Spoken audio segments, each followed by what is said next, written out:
momento pede paciência. Hoje nós vamos de vídeo paciência. Acredita?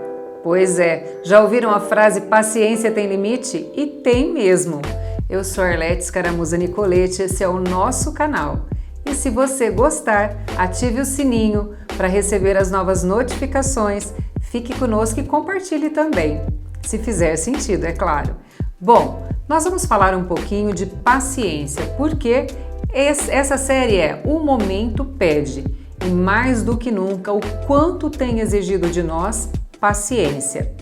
E a paciência, mesmo que o indivíduo seja extremamente calmo, tudo tem limite, assim como todos os sentimentos do ser humano. E por que trazer isso à tona hoje?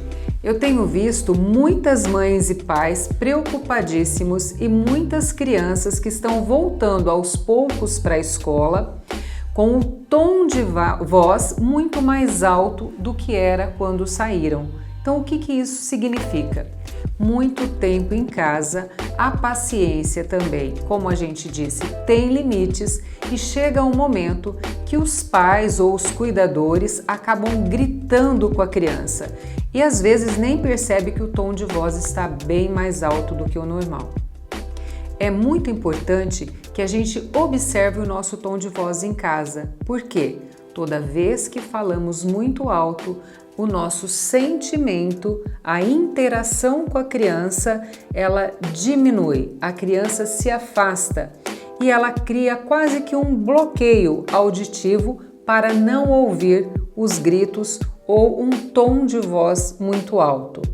É importante perceber também que muitas crianças parecem que estão distraídas quando pessoas da família estão discutindo ou falando mais alto, mas na verdade ela cria recurso para poder ouvir menos, para poder dar conta de determinadas situações que ela ainda não consegue entender.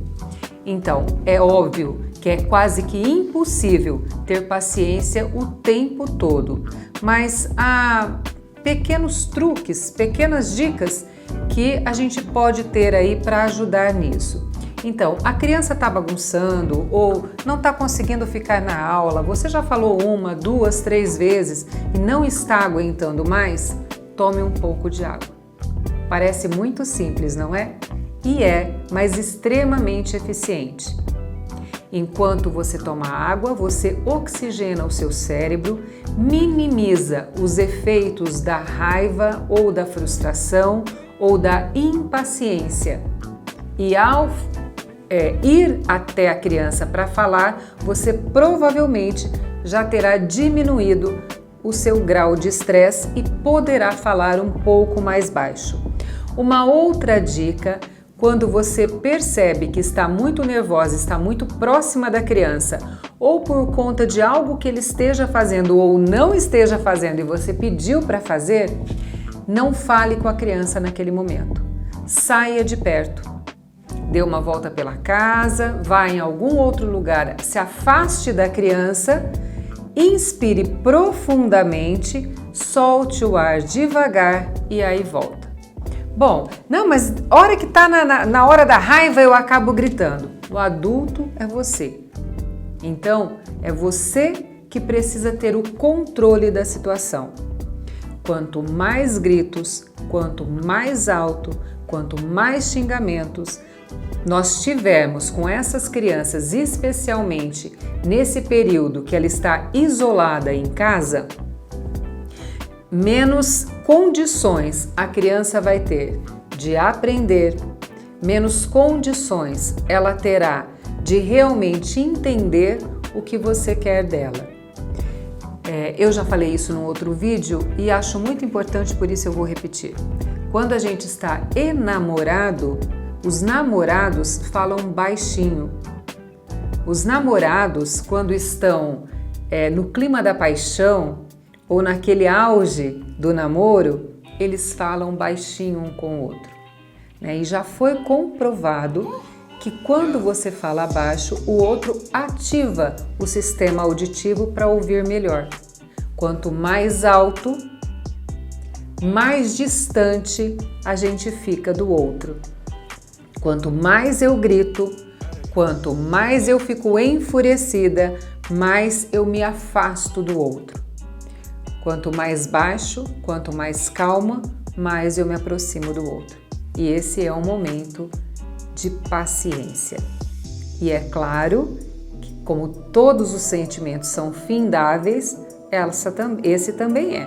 Por isso é preciso cuidar, para que nós possamos falar com os nossos filhos pacientemente e para que a gente possa, através de um tom de voz mais calmo e mais baixo, ensinar aos nossos filhos, ensinar às nossas crianças que é possível que o outro faça aquilo que é necessário, aquilo que está sendo pedido, sem gritos. Porque a criança é extremamente observadora e ela vai repetir o modelo onde quer que ela esteja. Se você é alguém que grita com as crianças, né, quer seja seus alunos ou quer seja os seus filhos, ao ir num supermercado, por exemplo, você pode ter a desagradável surpresa dessa criança gritar com você no meio do supermercado. E aí a gente passa aquele maior carão, não é verdade? Por quê? A criança observa o modelo. É impossível não gritar. Às vezes, a gente não se controla. Agora, fazer disso um hábito é não estar atento à educação que está se dando para essa criança. Então, eu espero aí que você possa pensar um pouco sobre isso, às vezes conversar, dar essa dica para alguém que esteja precisando, que você observa isso, porque muitas vezes isso é inconsciente.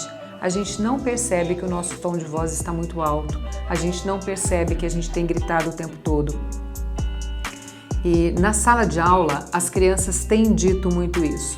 Quando a gente pergunta como que estão as aulas em casa, as crianças têm retornado muito para o professor, que está na sala de aula, essa questão do gritar. O quanto as mães, o quanto os pais têm gritado, especialmente nesse período. Então, é um momento de acolhimento, é um momento de afeto, é um momento de cuidado, é um momento de paciência. E se você gostou desse vídeo, ative o sininho para receber as novas notificações, faça a sua inscrição aí no nosso canal e compartilhe.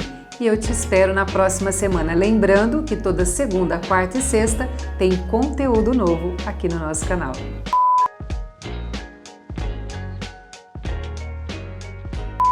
Take 2, momento pede paciência, já testando ela. Por aí. Dia 14, é isso? É. Take 2.